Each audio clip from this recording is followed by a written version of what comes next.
ప్రపంచ కుబేరుడు టెస్లా అధినేత ఎలన్ మస్క్ కు చెందిన స్పేస్ ఎక్స్ తయారు చేసిన స్టార్ షిప్ రాకెట్ మరోసారి పేలిపోయింది. బుధవారం రాత్రి యుఎస్ లోని టెక్సాస్ లో space X star ship 36 rocket ప్రయోగం ఫెయిల్ అయింది. మాసిస్ టెస్ట్ సైట్ లో స్టాటిక్ టెస్ట్ చేస్తున్న టైంలో రాకెట్ పేలిపోయింది. దీంతో ఒక్కసారిగా పెద్ద ఎత్తున మంటలు ఎగిసిపడ్డాయి. రాప్టర్ ఇంజన్ లో హార్డ్వేర్ వైఫల్యం వల్ల పేలుడు జరిగినట్లు స్పేస్ ఎక్స్ ప్రాథమిక నివేదిక తెలిపింది.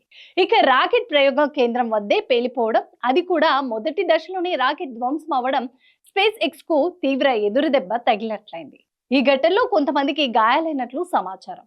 ఈ సంఘటనపై మరింత సమాచారం బయటకు రావాల్సి ఉంది.